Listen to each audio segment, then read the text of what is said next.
Welcome to the Seed Family Podcast, where we explore natural, homeschooling, gentle parenting, simple living, and family adventure. I'm Rachel Rainbolt, the Sage Parenting Coach, coming to you from the Pacific Northwest, where I live wild and free in connection with my 3 wildlings and the Papa Bear and our fixer-upper on the beach. This is episode 6, and today I'm here with my friend Joe Watt of Girls Unschooled, talking about our role as parents on a natural learning path. Joe, a former teacher, shares that my responsibility, the only thing, is to be as kind as I can, and the other things will all come from that.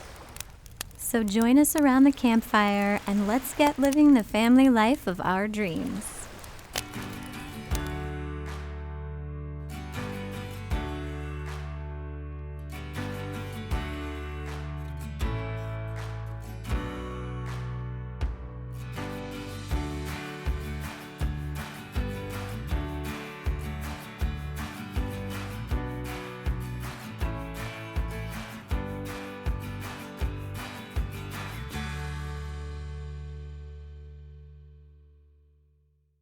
We're going to start with the adventure of the week. This week, we went to the most amazing indoor community pool with Joe and her fabulous girls, along with several other friends from our little homeschool adventure club. West's favorite part was definitely the big tube slides. They wound themselves in and out of the building, and it was this awesome, thrilling experience for him that he loved. And he rode those things like 100 times before a shift change resulted in an employee telling him that he was a hair too short for the big slide. And there was this moment, I know you know, and I know you've seen it on your kids, where I'm looking at him and his face is just kind of dropping and I can see that he's fighting back tears, but I hugged him tight and he just took a minute to breathe and then said, "I'm disappointed, but at least I got to ride this slide a lot of times," and then just skipped off and jumped in the lazy river and was off swimming with friends and siblings. And it's just so rewarding to see like this sense of gratitude that I work so hard to hold on to, like bloom in my children. Now, Joe, you were there with us at the pool. Yes, and what it was did wonderful. Your girls think about it? They loved it. We've been there before, actually, and this was our second time. But last time we went, just the 3 of us, and I think it was really nice for them to have friends that they knew already be there. They have always loved swimming. It's their favorite thing, and this pool is particularly fabulous with its slides and things, floaty things and rivery bits, and the whirlpool is amazing, and you can get stuck in it, which I think is quite my favorite part of it. Yeah, there are even like rapids at this one part. Yeah, we did not have those kind of things when I was little. Me neither. I remember riding my bike like for miles and miles and miles by myself when I was like so little to this community pool, and it was outdoors and it was just like a big rectangle. Ours was the same. We had a Lido that had been open and probably had the same water in it for about 40 years. And it was always packed. There was like 100,000 people in it, and you had room to just about I remember putting my foot literally in somebody's mouth once when I was swimming, and that was, it wasn't that unusual to do gross things like that. I think it closed in the end for cockroaches, and I don't think we have cockroaches in England, so who knows. It was lovely. I'm so grateful to have all of these new facilities to spend our time in now, because we're swimming in it too. So with all the delightful things. Yeah, I'm very appreciative. Well, today my friend Joe is joining me to talk about our role as parents on the natural learning path. Joe is someone I first connected with on Instagram, right? Yeah. You were still living in England, actually. Mm-hmm. So then she moved to my neck of the woods, and then she was posting all these fun photos of her kids living wild and free. And I think I just reached out and told her we simply must be friends in real life. Yay! And we always were at the same place, like a couple of days apart, and that's so nice. Yeah, eventually we found each other. So she is someone I get to witness firsthand, embodying through and through the role we strive for as unschooling mothers. And it's not always easy, but she has a blog where she journals the lessons she's learning along the way called Girls Unschooled. And my kids already informed me that this is going to be their favorite episode because Joe is awesome and we could listen to her talk all day. So this one's already been earmarked. And I was like, well, maybe you should like reserve judgment and listen to the different episodes and decide. And no, they were good. They knew that the Joe episode would be their favorite. I'm going to hold on to that, and I'm not going to ask them after it's aired. I'll just keep it as how it is right now. So why don't you share your story with us, Joe? I'm Joe. I've got a lovely husband, Christopher, and two daughters who are Evie, who's 7, and Clara, who's 5.5. And for the record, I have never met the husband, so I cannot verify his existence. I promise he's real. He's also ginger. We're both ginger, and the children. We're a whole big ginger family of ness. Yeah, with amazing hair. All the hair, yes. But we're an unschooling family. We didn't start out that way. We started being pretty conventional, I think. That was certainly the way I was going to go. It was just what we did. It's not that I'd really planned it. It just was assumed by me that would be the kind of parent I would be. I would be, all the things, all the mainstream things that you do, and you go to school and you have timeouts and you do all those parenting things that people talk about. And then we didn't do that because, well, we dabbled with it and it didn't work, and it didn't work for us as parents, and it didn't work for Evie initially. And we didn't really try it with Clara because she came after we'd sort of got a bit better. Because when you know better, you do better. Yeah. And so we've been learning about unschooling since probably Evie was about 18 months or 2 years old, and slowly getting better at it, I suppose, figuring out more how to do it, and learning lots and lots of lessons about the way that we are as parents and as people and as helpers and lovers of these little children. So we were in London. We lived in England, and we moved here just over a year ago to just outside Seattle in Washington State. So as well as unschooling, which takes up a lot of my thoughts and life and time, and I can't work here. I don't have the right visa, which is a shame. It's not a shame. That's sarcasm. Well, it's not a shame because then I get to spend even more time with you. Wonderful. Yeah. Yes, exactly. But as well as unschooling, which is, a big part of our life, I love travel and adventure, and I love that I get to spend all my days with the kids. I love that. And I think that we have a very similar journey, which is why I also, I love reading your blog. And even when I've heard you speak on Pamela Riccia's Exploring Unschooling podcast, there's so much overlap, which is it's so affirming, to hear. And yeah, just so many similarities with starting off on that mainstream path and sort of stumbling through and finding that those things didn't feel right. Sometimes it can feel like you hear people by words or actually verbally hear them, and you think, gosh, you really know what you're doing. You must have just always known from the very beginning that this is wonderful and you've always been perfect. And I'm sure that's not the case, but often that's how it feels. And I think sometimes I want to present lots of us, we're a bit crap and we're getting better and we're really working hard at getting better. The vast majority of us were not parented this way. And so we are trying to forge our own way forward rather blindly at first, as we're stumbling in the dark trying to find our way. And so it's always nice when more people share their journey of getting to where they are today, and it's just really affirming, and to hear that even though it's a squirrely path, it's never just linear A to B. Oh no, I started here, I saw exactly where I wanted to go and just went straight there, and everything was perfect. It's all just really plain sailing. Not an issue crossed my path. So it's obviously never like that, but still it's nice to hear that other people are making that roundabout journey alongside you. Okay, so on the mainstream path, many parents consider their role to be one of commander with that command obey power structure. And then children have teachers who upload that randomly predetermined repository of facts. But we've stepped away from all of that. And the word guide really resonates with me when I think about my role walking alongside my children. But I'm curious what language resonates with you to describe our role in our children's lives as unschooling parents. Oh, I like guide. I've been thinking about this because I think that I just choose mum. I can't think of better ways of saying it, really. Like I'm not a facilitator, really. It seems really formal, and I don't see myself having a formal role in their lives, and definitely not a teacher.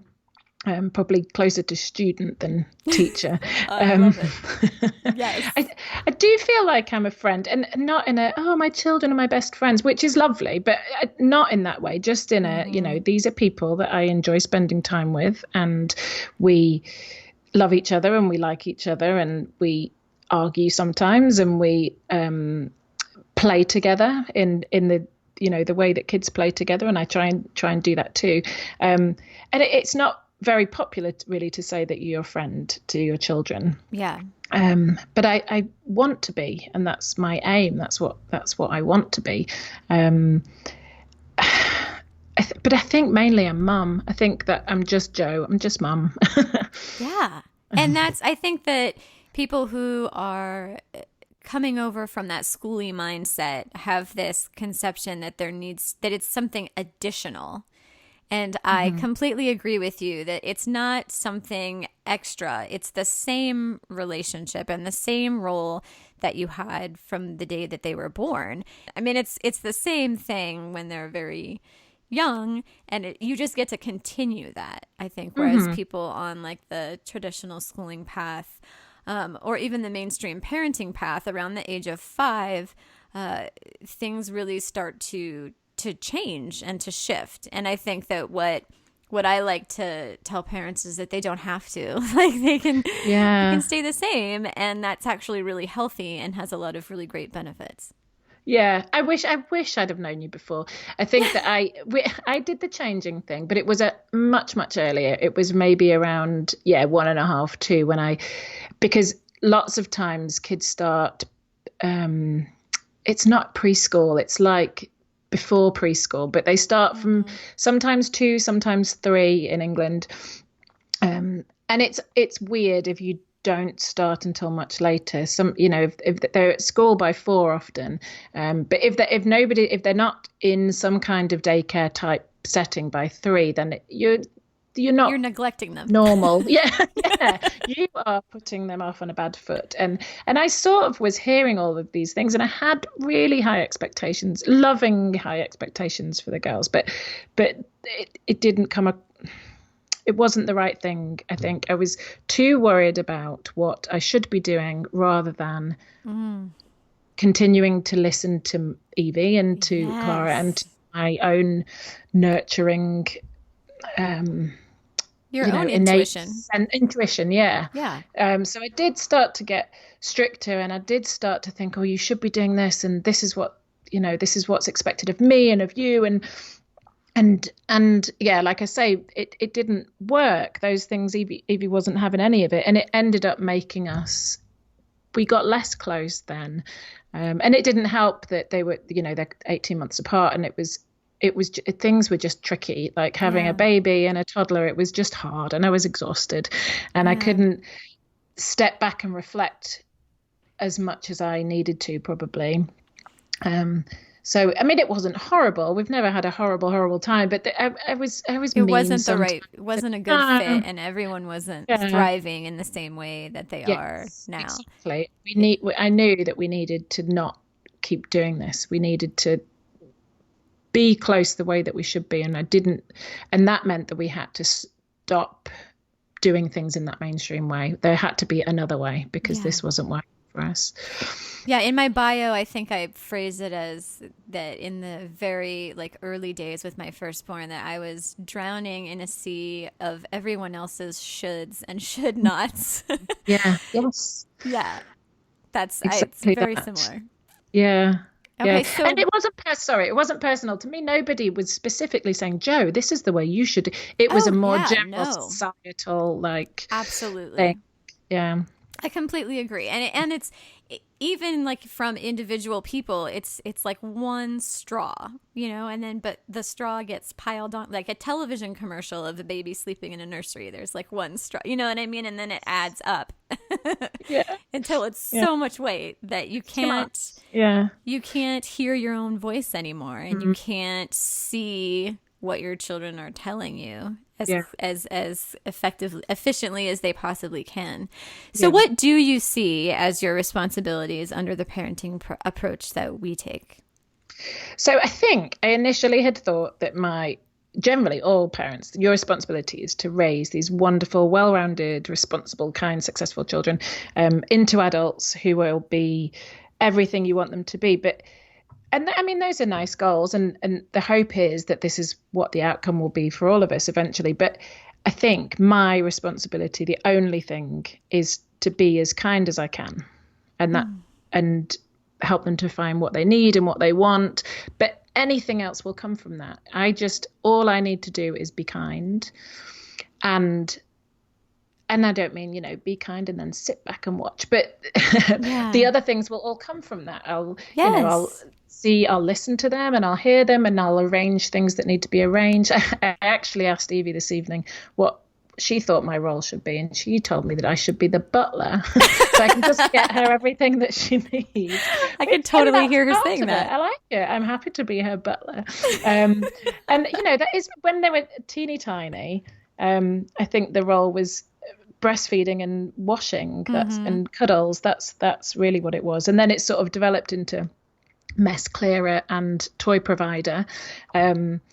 And then, it sort of changes as time goes. But really, it's being kind and listening to them. And anything else is a bonus. Yeah, it's like you have your compass set on kindness. And so then everything else stems from that. And if you are ever in a moment of questioning like what the right thing to do is or what the right thing to say is, that's kind of your filter that it runs through. Like which thing is more aligned with kindness. Yeah. And I don't always get that right. And there are times that I'm less kind than I should be, or I'm short, or I'm tired, or I'm whatever. But really to go back to that and then say sorry, or say I'm being unreasonable or whatever, but to always have that as the goal. And that then I can help them I can hear them and I can see what they're looking for. Do they want to go out? Do they want to play this game? Do they want me to help them emotionally with something? It sounds like there's a lot of empathy that's in your conception of the word kindness. Yes. Yeah. Which it is hard for me. I don't always see it. I have to, and so they have to tell me sometimes I get it wrong. I'm not able to pick out what the emotion is often, but they're really, because I'm perfect 100% of the time. Are you? Great. I knew that actually about you. It's obvious. Totally kidding. That was sarcasm, just for the record. I got that too.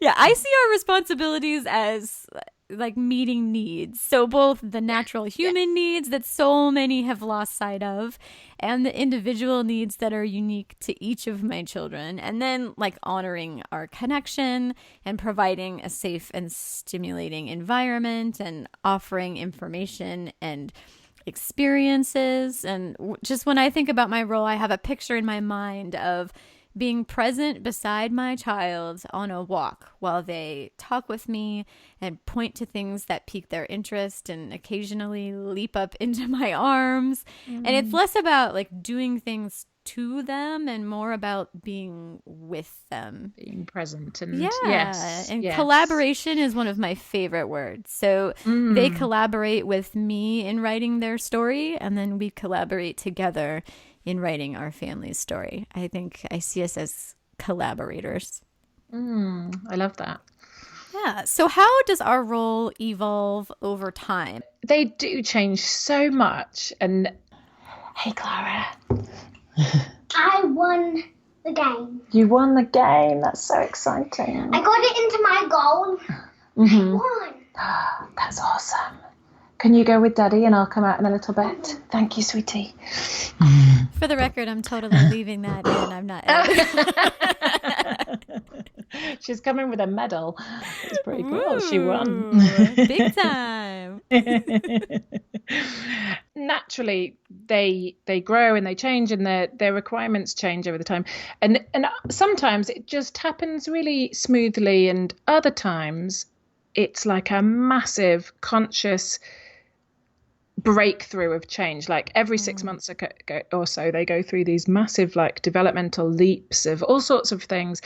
And I think that actually it's helpful for me often to stand back at those times and sit and watch rather than trying to keep up, because my brain doesn't move that fast. So they're doing things that they couldn't do before physically or emotionally, or they have questions about things, or things are happening to them that it's not helpful necessarily for me to be right there every second saying, how do you feel? And what can we do? And what do you want to do? So I actually physically sometimes have to move away and just watch for a day or two and, obviously be there and still meet the needs as they come up, but not try and get my finger in all the pies, and just wait and see, how they're going to come out of this new leap of things that they couldn't do before.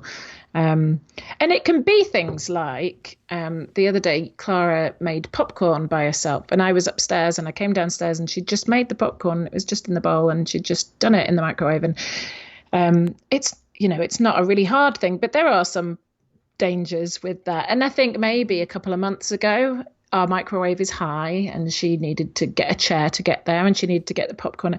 And I would have been having to be there with her for that. Right. And now she was fine to just do it by herself. So it's things, it's actual things that they weren't able to do, but it's also feelings that they're coping with, or they want a bit of space where they used to have wanted a cuddle, or vice versa. They now want cuddles when they wanted space before. And it's just watching and listening for those things, and trying not to be right up in their grill when I'm not needed in their grill, but also, being around and waiting for when I'm needed. I think that we have to have like our compasses set and be clear on that. And for me, like connection is like a word I use to describe where I set my compass, and kindness is like a word that you use to describe it. And they're very, similar in meaning. And I think another piece is creativity. I think you've tapped into that. Like our role entails so much creativity and like creatively meeting all of these needs that are always changing, because they are always evolving. Our children are always growing. And then the other piece is this, and I'm just taking all of this from all the things that you're saying. I think the other piece is that this posture that we hold of curiosity might be a word that I would describe it. I think in the mainstream parenting path, there's this posture of, everything. And, you're the holder and the keeper of the shoulds, like for your children, and the expectations and the beliefs. And over on this other like side, off the path and through the bushes and out into the wilderness, we have to sort of be endlessly curious. And so that posture of curiosity positions us to hear and see what our children are telling us in terms of what their needs are, and their level of connection that they might need in each moment, which, like you said, it changes so often, and sometimes in the small ways and sometimes in very deep ways. And we have to have this posture and this compass and all of these positionings in our role, and those like allow us to roll with it. Yes. So beautifully put. Why, thank you. Okay, now I want to touch on role modeling. Role modeling is one of the most powerful pieces from my perspective. I could probably talk about it all day long, but I won't. So how do you see role modeling playing into this conversation? It's really funny. I used to be a high school teacher before I had the girls, and when we were training and when we were doing our teaching, we talked a lot about modeling, and it was mainly showing them how to do something. So if you You wanted do them it to write an first. essay, you write a bit of the essay with them in class, and then they carry on, and it never had occurred to me that role modeling and modeling were the same word, the same root. And it seems so stupid now, but right from being these tiny babies and little toddlers, they mimic you in everything that you do. So, and we all know that we often end up being quite a lot like our parents. And I think that we can see, they can see us and they watch us, and it's the things we say, it's literally the things that are coming out of our mouths, but it's also the way that we act to other people and towards them. So if we're filling them full of instructions all of the time, then that's what they end up doing as well. They are giving the instructions, and if we allow them, or not allow them, if we live with them and they can make their choices and we can make our own choices as well, then that's how they can develop. And I think seeing us with other people and the way that we behave and we present ourselves is the way that they will learn to do that as well. And I think, sometimes it's just a delight because you see the words that they use with each other that are things that we've said to them, and it's wonderful. And then other times you hear these things coming back to you and you think, oh no, that is directly from my mouth and it's not very nice. Snap. Yeah. And I think, they can highlight. Chris and I both can be a bit grumpy and bossy. And then you see those characteristics occasionally in the girls and you're like, yeah, sorry. And then it makes me look at my own behavior. I'm not looking at them thinking, you shouldn't be doing that. I'm looking at myself thinking, I need to be a better role model. Yes. Absolutely. I think that that's so true. I think when I work with parents in coaching, I think a lot early in the coaching process, we will often talk about like what their hopes are for their children, and these aren't the words that I use, but parents often come to me wanting to talk about like hopes and goals and expectations and future and success, all that kind of stuff. All the and ones, so, yeah. Yeah. So that's often a place we start. And so I will, sort of hold the space for that and take in all that they've said. And I'll say, great. So show me how you are living these values and these hopes and just sort of like flip it back onto the parent, because often their hopes for their children are really the hopes that they had for themselves. Yes. And so first of all, let's shift the focus onto you and set things up so that you are nurturing yourself and setting up a life that will fill you with joy also. But then sort of recognizing that those are your hopes, and in growing into your best self and in living your best life, like that's an amazing gift that you can give your children too, because you are role modeling them and what their version of, or their definition of like my best self and my best life is something that they get to define for themselves. And so we don't get to choose those specifics for them. But if they grow up seeing you engage in that lifelong process of growth, like you're describing, and in choosing joy and in choosing connection and kindness, like you talk about, then those are the values that get inherited in them. And it's less about those specifics. Like, my husband and I both went to graduate school. I do not care if my children go to graduate school like that. I don't have like a specific like concrete bars set up that I want them to hit. Like, I just want them to always be willing to question things and to be brave in reaching for things that fill them with passion, and for seeing needs and being willing to fill them, and for all of these sort of higher order values. Like, if we walk our lives in that way, then that is the architecture that we build in their brains, and it's physiological. Like it builds that way. If we treat them with empathy and with kindness, that is the framework that they have for relationship, like forever, for the rest of their life. And we can overwrite them as adults. We can overwrite those, that structure that our parents built in our brains. But as I'm sure it's really hard. Yeah, yeah. And it's not our default, when I first started parenting in this different way and living a lifestyle of learning with my kids in this different way, for the first long time, it's every time I would speak to my kid, like it felt like hard work. It would have to go through this filter, and I would have to sort of question it and say these words that felt awkward. And then, of course, the more you do it, the more natural it becomes and the easier it feels. But it takes a lot of time and work to get there. It does. And I have to just say that because my parents will listen and I love them deeply, and they were lovely. They weren't unschooling parents, and they had their moments of strictness, but they weren't nearly. I remember being a teenager and all my friends were saying, "Oh, my parents," and we're arguing. And I thought, we don't really have that. I would sometimes shout at my mum and she would listen to me, but they were really lovely. But still, there were lots of things that mainstream things that they did and that I have in me that I don't necessarily want to do.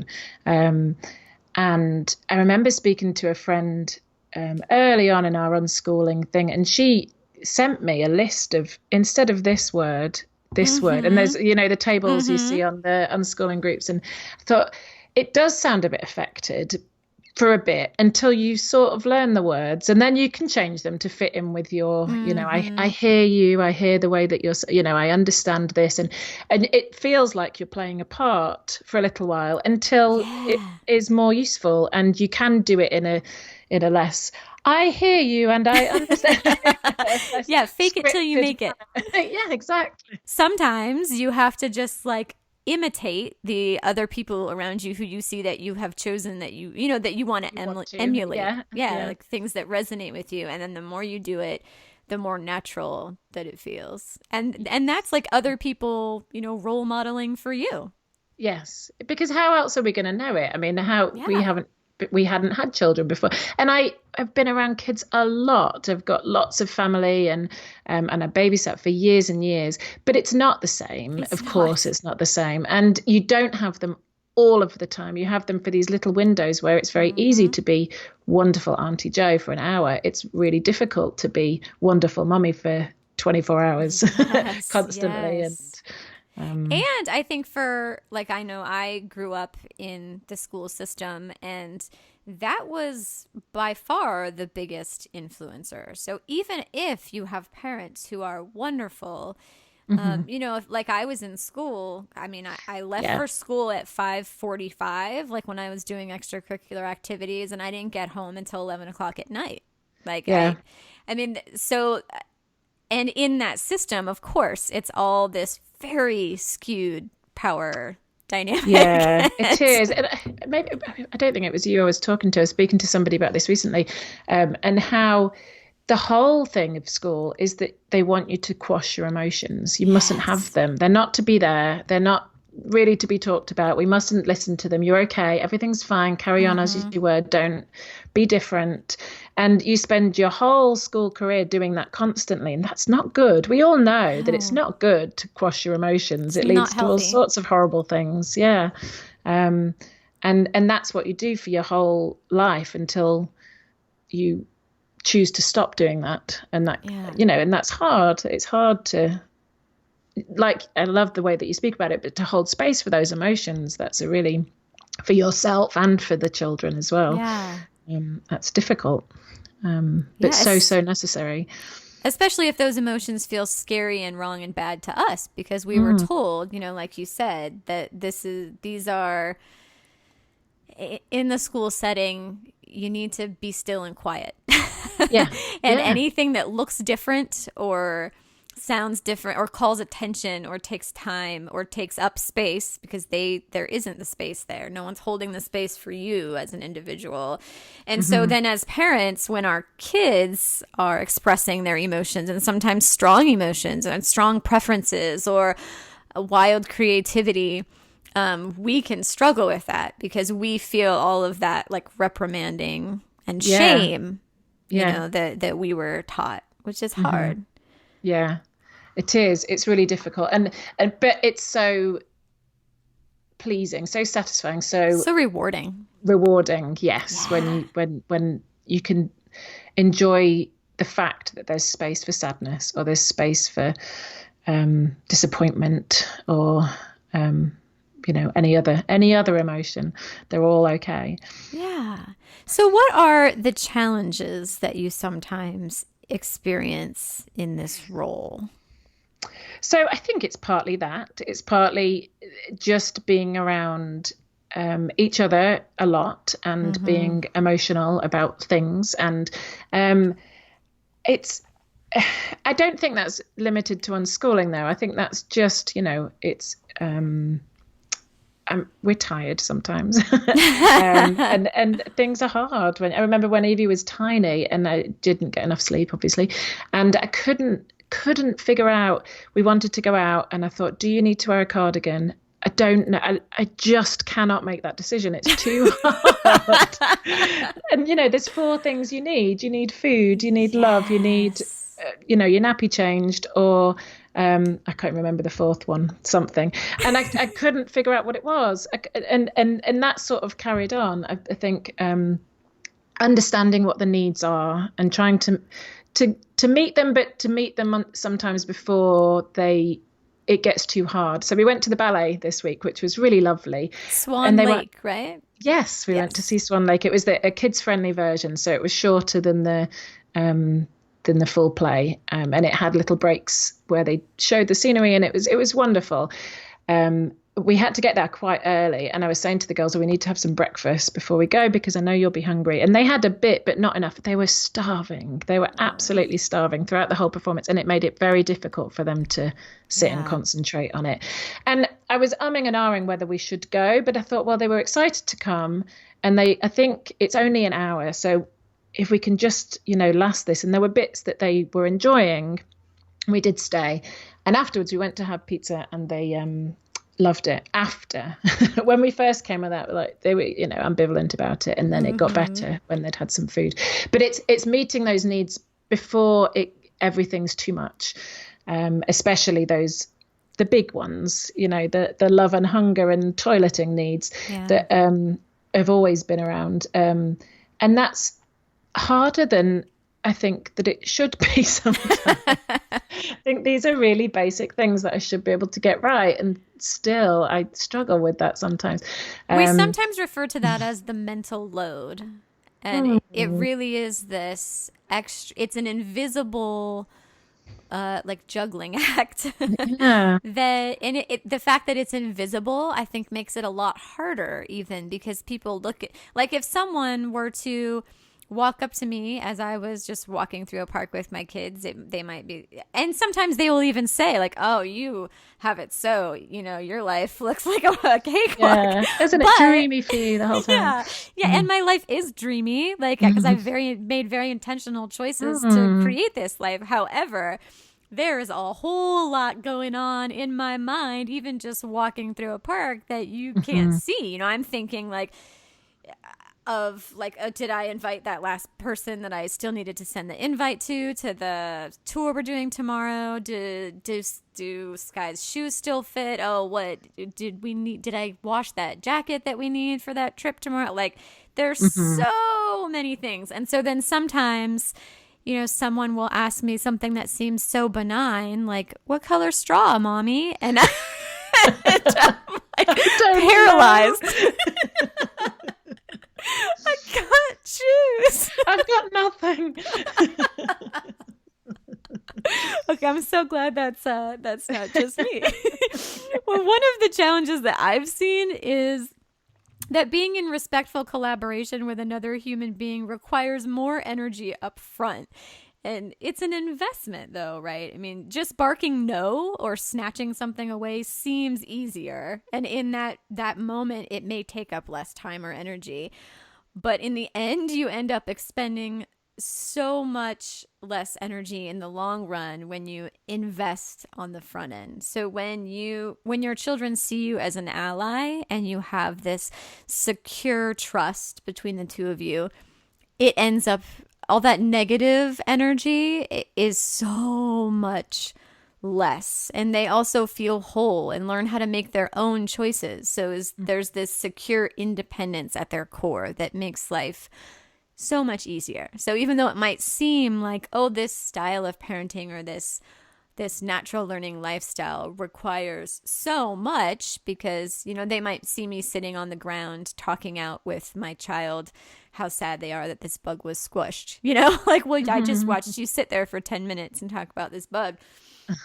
Like, that seems like so, you know, much time and work. But if you connect with them in those moments that are important to them, even though it might not make sense to other people why it's important, you connect in those moments, it's an investment, and it pays itself out exponentially on the other end. Mm-hmm. Yes. Yeah. And lots of people, you know, say that I couldn't ever do that, staying at home all the time when they're not going to school. And it's that because you're giving them that time and that connection, then it's not as stressful most of the time. It's much calmer and easier. Yeah. Even when it doesn't look calmer. Yeah. It looks crazy. When I have heard that a lot, oh, I could never do that. And because I'm me, I often say, why not? And sort of dig, just, you know, like invite people to dig a little deeper. And I would say the vast majority of the time, the conversation whittles down to them saying, I don't like my kids enough. And every time I hear that, like, oh, that just hurts my heart to hear. Yeah. You know, I want to engage in these conversations with people and be curious and understand, you know, where they're coming from. And it breaks my heart sometimes where that conversation goes. It's that like pervasive childism, you know, that kids are an inconvenience and not just worthy. lesser than and not really part of the conversation. And actually they are part of the conversation, and they should be, because often it's about them. And they have valuable perspectives and things to offer, like even today. I mean, I learn from them all the time, and same. I have so much more laughter in my life because of them, and they are a value add to other people in society as well. You know, in this society, we really segregate the young and the old. Like, we don't want to see them. We don't want to know that they exist. We don't want to hear them. We don't want them to take up space. You know, like you hear it a lot on the plane. That's where I get a lot of parents coming to me with a lot of baggage around childism and feeling apprehensive that, you know, we don't want children on planes, and, oh, they make noise or they wiggle or whatever. But children have just as much right to take up space in this world and in society as everyone else does. Yeah. And I think it's that, you know, I was never like that when I was a child. Well, I don't know whether or not you were, but it doesn't, because you were treated badly, it doesn't mean you need to pass that on to all other future children. Think how much nicer it would be if we stopped a conversation to listen to them when they want to talk to us, or included them in the conversation, and just, you know, accept and enjoy them as human beings, because they are human beings. Yes. And if you value what they have to offer, then they value what they have to offer, and cultivate a lot of consciousness and intentionality behind it. You know, like my little one will say, I'm frustrated right now. I really want something to be a certain way, and that's not how it is. And I will listen to that, you know, and we'll brainstorm it. And because they know that their emotions are valid and that their thoughts are meaningful and that their contributions hold value in our eyes, then they sort of rise to the occasion. They use their words with a lot of intention. They help people. They contribute meaningful work, like, to society and to the world and to the people around us. And so I think that we really shortchange children a lot. And it really comes back to this piece of, like, of our role. And part of my role is to show them, by the way that I see them and interact with them, that today they are whole human beings who have a right to exist in this world and have a lot to offer. Yeah, they're already there. They don't have to wait Yes. for the Yes. future to become that. Yeah. Yeah, I'm not like sitting on the edge of my seat or biting my nails saying like, "Oh, I can't, gosh, who is my kid gonna Yeah. grow Who are you into?" going to be when Yeah, you grow up? yeah. Yeah. Because Yeah. like you are a person today. Let's focus on And I that. like you. Yeah. Yes, and I like you. So what are some of the rewards and benefits to embracing this role? I think it's all of the things we're saying, isn't it? It's that wonderful, positive relationship and that joy of just spending time together and having time to do wonderful things, to go on wonderful adventures. We don't have school to take up a whole big chunk of our time, or to worry about the things that happen, the grades and the homework and the other things. We don't have those additional pressures, unnecessary pressures. So we can do exciting things, but then we have time as well to do little. We stayed in today. In fact, TV said the other day, what are we doing tomorrow? And I said, oh, we're going to the ballet. Okay, the next day after that, can we stay in all day, even if we don't want to? Can we just stay in? I And to love have that. those lovely, lovely days of just To be unbusy. being. Yes, yeah. And that's really lovely. And I think just as well that unschooling as a framework and the gentle parenting, it's given me an alternative to the way that I think I might have carried on strictness and schedules and rules. And now I want to say, actually, of course, I'm being an idiot. You can do whatever arbitrary thing I'm saying that you can't, and just that I'm able to be transparent and not feel like I'm destroying them as a person and I'm ruining all their future by not sticking to my goals and making sure that they don't win in a situation. All of that, the way that people talk sometimes. Oh, about yes. that You never relationship want to is let really your child upsetting. win. Yeah, and that just because they're right often more than I am, and I think it's me with all of my lifetime experience of getting it wrong that continues to get it wrong until I see it from their point of view and I think, hang on, Joanne, you're not making a good choice here. So let's and I can say that. I can say, actually, this is what I might have said, but let's not do that. Let's do what you want to do. Let's make this potion. Let's make this mess. Let's go and jump in the river. And you guys can be on the same side. Like, I think that whole rightness mentality or that winning mentality is that you are not, it's one of disconnection. Yeah. Like if you're on the same side, there's not a winner and a loser. No. It's just such awful ways to speak about your children who you love. I'm glad that we have an alternative to that. I mean, glad doesn't seem to be enough of a word to say how grateful I am and how happy I am that this is what we found and what we've chosen rather than the alternative.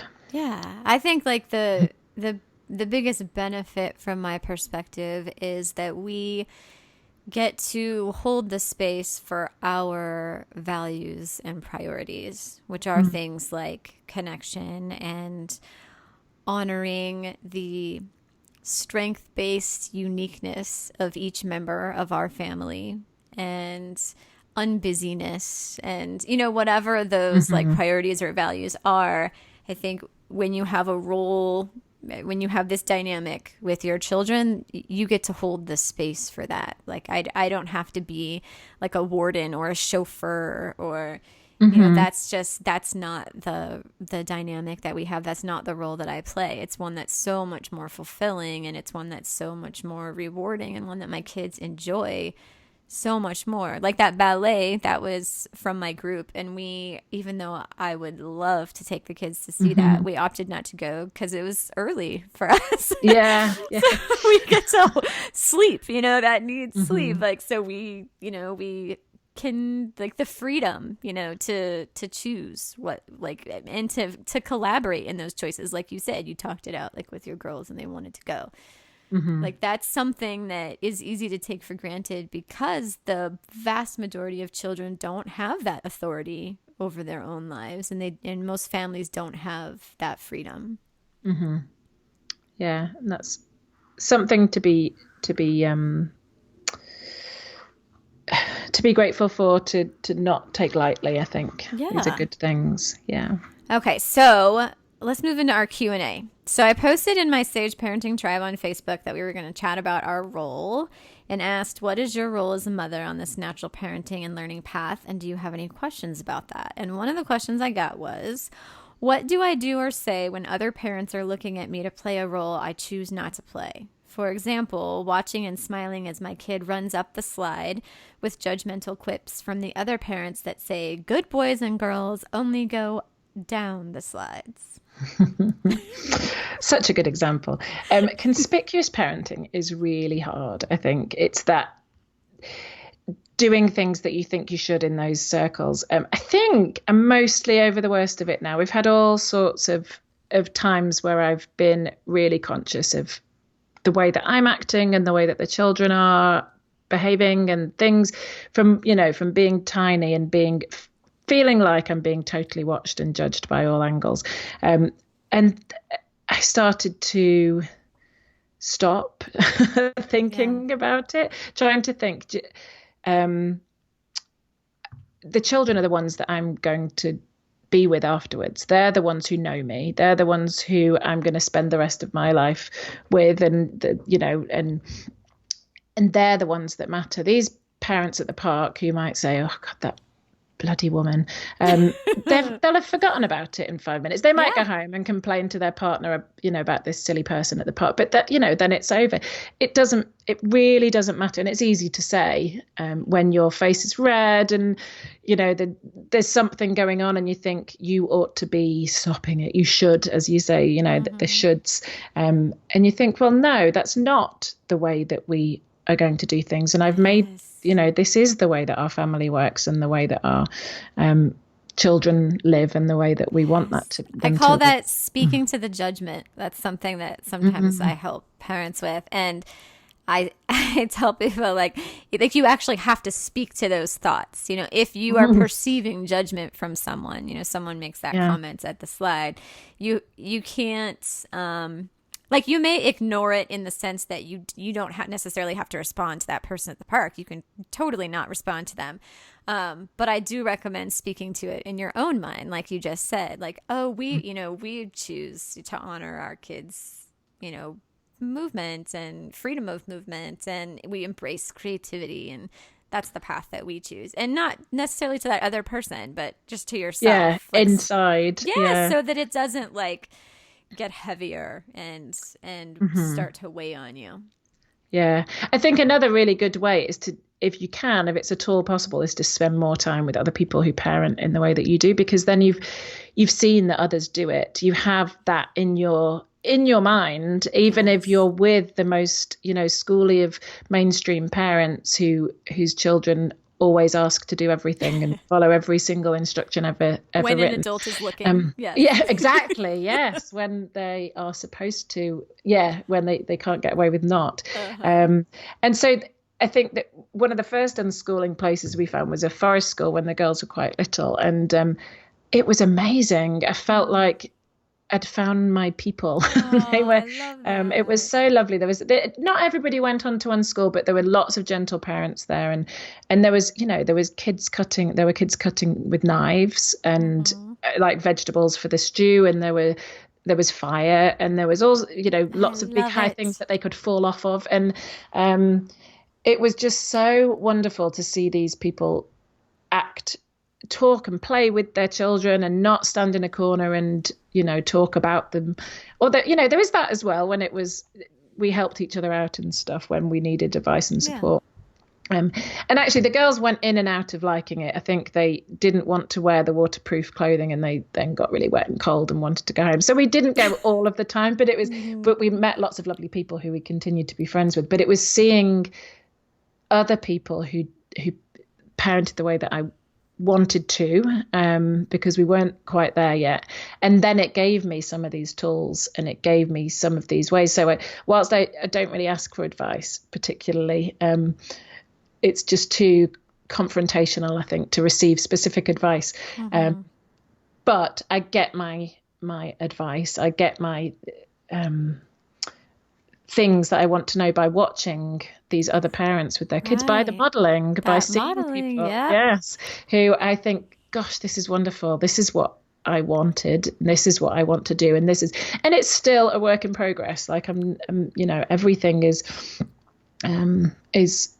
it changes, and some days are harder and other days I don't do the right thing. But just to be around people as much as possible who I can think, yes, now I've got some good ideas and all the things that I'm doing are working, and it's okay and it's all right, and I don't have to feel judged because lots of other people are doing the same thing, and it's acceptable.